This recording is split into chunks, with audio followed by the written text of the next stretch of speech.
to Green for three. Good!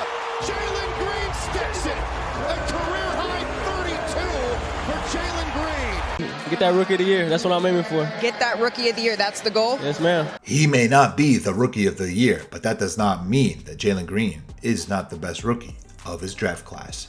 Hey guys, TPR here. Welcome to the Per Sources YouTube channel. Massive NBA fan. Today we're analyzing Jalen Green's game, trying to figure out how good he is, talking about his offensive strengths, weaknesses, defensive weaknesses, etc. And we'll be following up this video with a video on Sengun, actually, because I really like when they play together. So I felt like I had to make a video on both of them. But for now, this is the Jalen Green video. How good is he? Is he the best rookie of his draft class? Let's find out. Let's get it, guys. Standing at 6'4" out of the G League Ignite, Jalen Green has already proved he can score with the best of them. The question is he a Jamal Crawford, Lou Williams type, or a Donovan Mitchell type? If you are new to these videos, I typically like to talk about a player's offensive strengths first before talking about his weaknesses. On the offensive end is where Jalen Green really shines. When they talk about being able to score all three levels of the game, that usually means the three-point game, the mid-range game, and attacking the basket. Jalen Green can definitely score at all three levels of the game. Whether he is asked to create his own shot or catch and shoot, Jalen Green is a bucket. Jalen Green is truly a special offensive talent. He has the ability to basically get wherever he wants on the court. He's very fast. He can blow by almost every defender in the NBA, whether he needs to shoot a step back shot or shoot a very comfortable mid-range, he can do that. Creating his own shot, creating space, yeah, good luck keeping up with Jalen Green. He's very fast and he can score from basically anywhere. He is a decent ball handler. That allows him to look for those pick and roll situations where he can get open, get the favorable matchup, and shoot over the defender he chooses. That speed and shiftiness also allows Jalen Green to be a very good attacker. He can get to the basket in multiple different ways. He's a flashy player. He's looking for offensive rebounds. He's doing different things to always generate points in the paint. So when we talk about scoring at all three levels of the game, Jalen Green is the definition of that. And to be honest, a lot of times when I'm watching him, I really do get Jamal Crawford and Lou Williams vibes. He can score with the best of them. Can he score as a starter on a night in and night out basis? That needs to be seen still. But for now, as a rookie, he is off to the races and he looks very, very impressive as a scorer in this league. Now, as fun as Jalen Green is to watch, as flashy as he can be, he's actually a very high IQ player that is looking to make the right play as often as he can. Yes, there is a lot of crazy dribbling going on. It's a lot crazier than James Harden, but ultimately, I think he's trying to improve as a passer and he's trying to make the right play more often than not. That is why you'll often find him leading guys right to the basket. I've seen a lot of great plays with Sengun and a lot of plays that lead into dunks coming from Green, and that's just a testament to him being a decent passer and his teammates know that the ball is coming.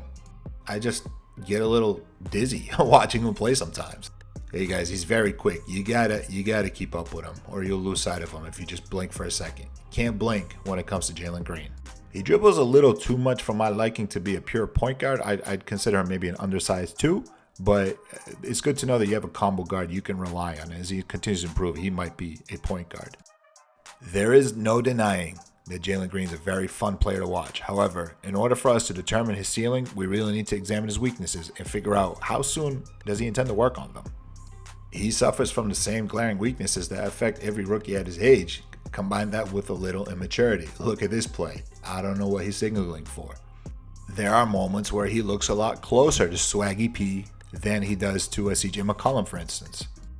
Unfortunately for Jalen Green and the Houston Rockets, they have several players that play like this. Watching KPJ do this repeatedly, dribble into nothing, it's a problem that they're going to need to deal with, and it leads to a lot of dumb plays where if you really sit and examine his lowlights, they're glaring. They're everywhere. And that dribble, it leads to some good times, some bad times. He's a little skinny, struggles to finish.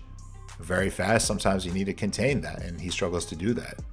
The best guards in the NBA have shifty speed, and they have the ability to control it.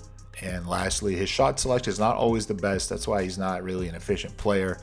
There's just a lot of shots coming from his hands, and I think he's really going to need to improve on that for years to come. Let me know what you guys think. Do you think he's a future all-star, or is he more of a six-man Nick Young type scorer? Moving on to the defensive end, very similar to a lot of rookies his age. Very skinny, can foul. A lot of times he's in the right place, right time, but not exactly making an impact, gets caught on switches, gets caught on transition defense, you're often finding him sprint to recover from a mistake he made, and definitely too little to guard some of the bigger guards in the NBA. He has no business guarding Doncic. He won't be able to guard Tatum. He won't be able to guard a lot of the bigger ball handlers in the NBA. And that's going to be a problem at the 2 guard. So I wouldn't call him a high IQ defender or a special defender by any means. If I had to guess, I'd lean closer to a Nick Young, Lou Williams, Jamal Crawford type scorer. A lot less likely to be a Donovan Mitchell, Devin Booker, CJ McCollum type player. But I'm curious what you guys think. Am I completely mistaken? Do you think Jalen Green is a future all-star scorer? Is he a bucket getter with the best of them? Let me know what you guys think about Jalen Green. If you made it to the end of this video, hit me with the basketball emoji so I can show some love. Till next time, guys, per sources, misses nothing.